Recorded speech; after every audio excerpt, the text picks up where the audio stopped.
I think to compare groups on the far right with Islamist terrorism who wish to kill, murder, maim, and they are killing, they are murdering. There's no groups of EDL or groups of the far right picking up young Muslim girls and raping them. It's not happening, okay? I know it's disgusting and sick if your dad's been attacked. You're from Rotherham. The grooming case from Rotherham.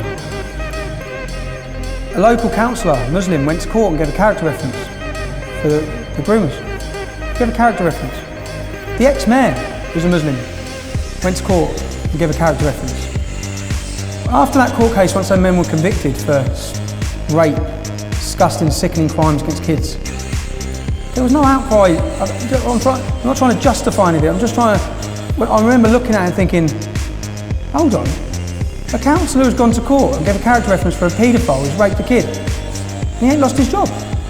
And yet, when you say I don't speak out, I actually hate the far right, the real far right, as we've seen, who the far right I see as the far right. And I think it's right to bracket every people who are critical of Islam as an ideology. It is right to condemn what you're saying is acts of violence against innocent Muslims. But the reason why I don't speak out as much about them is because they're not blowing things up, they're not murdering. I haven't really seen many incidents or any evidence of the crimes like in comparison to what we're seeing. I don't think that, see, the far right is going to grow. As we grow on in the coming years, it is going to grow. You will eventually see an attack from the far right on innocent Muslims, whether it be a mosque.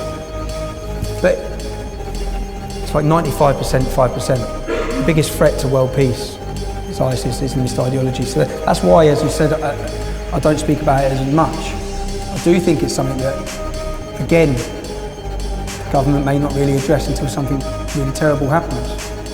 But sorry that you've experienced those things, but I don't speak about them on an equal level because I don't think they are equal.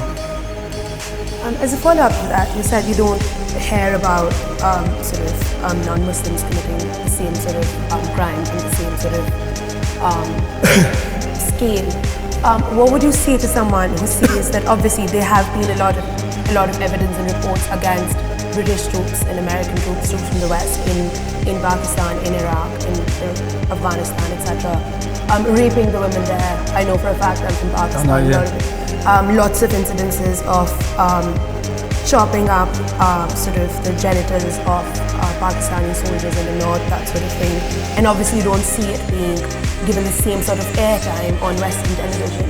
But all of these things are happening and feed into people's resentment against the West, or sort of not. How would you respond to that? Do you think that that is not something that also needs to be addressed? Yeah, but I don't really know what answer I can give you to that. If people are murdering innocent people and torturing them, and it's sick, it's disgusting, they should be brought to justice. But I don't get what you're getting at with your question in the sense of I don't take it out. So for example, Christian, when I see Muslims say they feel upset and hurt because this is happening to their Muslim brothers worldwide, yeah?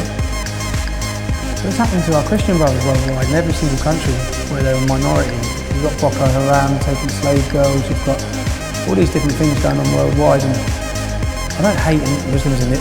People don't take it out on Muslims in this country, you know what I mean? So it's I don't really know how I can best answer that question. I don't agree with it, I don't support it for 1 minute. If anyone's doing that, should be brought to justice.